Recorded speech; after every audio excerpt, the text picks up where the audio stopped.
We've learned about the difference between numbers and strings, that they don't play well together, and how to use interpolation to get them to behave. However, interpolation doesn't always work nicely. So we're going to open up a new playground file, and that's the one with the rectangle. We can open that up and go into it. And you get a nice blank page here. So we're going to enter some code here. So I'm just going to tap to enter code. And so we're going to start with import and then foundation. And that adds a library of standard classes and methods that will come in handy. Most importantly, our formatters. And then underneath that, I'm going to make a constant pi.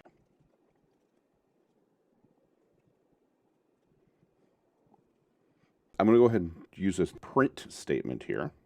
And print works the same way as text, except that it takes anything. Instead of only taking strings, it can take numbers as well, like I did here. All right, and with all that, I can tap run my code. And you'll see on the bottom there, it's got a little dot with a circle. And that will open up the console. And when you tap that button, you'll get a number. Okay, that's pi. Now, for most applications, this won't be acceptable. We may also want it as a string to use in text for other cases. You can go ahead and just type it again underneath it. You can type pi here and run that code. You get a 1, 2, 3 over here as a number. Okay, so we're now going to use that as a string because you may want it as a string for a text, for example. Now, the way you do that is you go back into here, and you're going to add behind it formatted. And there you can see it right there. It's the formatted. And there's different ways you use formatted. I'm going to use the simple one there that just says formatted with the parentheses. I can run my code again. And you can see that it rounded it, and it's shorter. You'll also notice if you put formatted underneath this one here, and it's further down, and run this code again, it's now changed to a string. It now says ABC instead of 1, 2, 3 like it does up on the let. So it's actually changing it to a string, and it's putting it in a form that's easier to read for humans. There are other ways that you can use formatted as well. So, for example, let's go to the next line here. Let's put another let in here. Okay, and that could be, for example, a discount percentage of 7.2%. Okay. Now, I may want to show that as 7.2%, and there's a formatter to do that as well. I'm going to do another print here. Discount. Formatted, and this time we'll use the format style here. And you put a dot, and you can then put the format style you want. Ours is percent. And you can run that code. The 0.072 shows up as 7.2%. So that's another way you can use a formatted. There's also a formatter for currency. Now, the currency formatter has a parameter of the type of currency. So, for example, let's do this again, and I'm going to use pi, and I'll make it a currency for US dollars to start. So we'll do print, and then we'll do pi, formatted. And I'll use the format style one this time. And then we can put in C for currency, and you can see there it says it's got a code that's a string.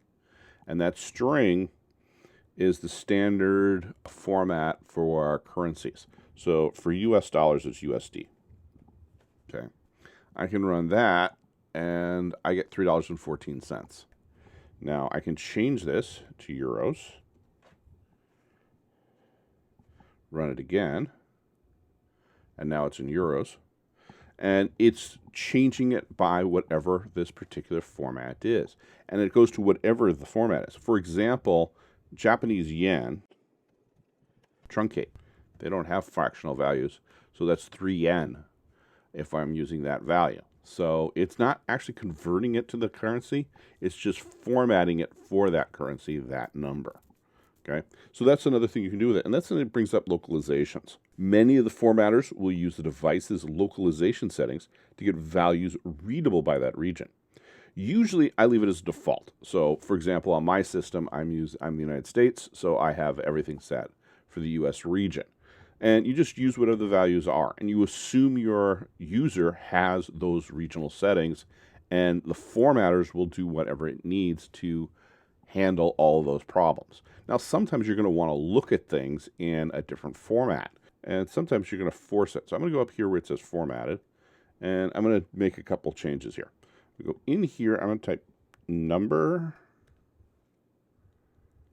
dot locale, and you'll see on the bottom here it says locale colon locale. The first one will give you just what your current one is. The locale, and we're going to just actually pull it from the system as a forced one. So we'll just use locale. You'll see it has something here called identifier string. And then you could put the identifier for the locale. And this goes by language and nationality. So for example, I can put in here FR, and that's going to be in a string. Go ahead and run that.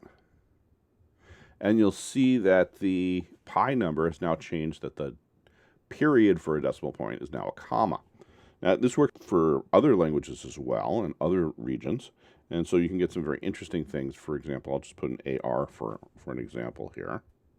And it'll actually change the number system.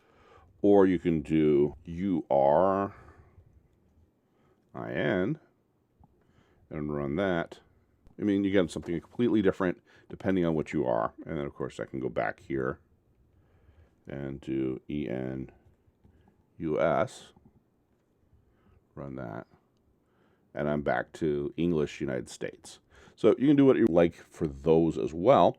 Generally, again, you leave it to default and let the system handle whatever your users are using. Now you can do the same thing here with dates. So you can mess around some stuff with dates as well. So I'm going to just put in here print date, run that, and you get an ugly date. That doesn't look like anything fun. But I can start putting things in here and making it formatted. Run that. And there we go. We get a date and a time. And I can go ahead and go even further than that by putting some parameters in here. So the first one is both date and time. You can see it right here. Okay. And it's going to ask for a date style. And you get a bunch of different date styles. I'm going to use abbreviated. But you can use all these other complete, long, numeric, omitted. I'm just going to use the abbreviated one in this case. And then I'm going to tap time here. And I can use omitted. And so if I only want the date for this, I can just say omit. And then I can say omitted. And if I want to adjust the time, I could do date omitted time. And then I can say whatever one of the times I want. I'm just going to use this one. I can run that. You end up with a well-formatted date. So we can do all kinds of things with formatters.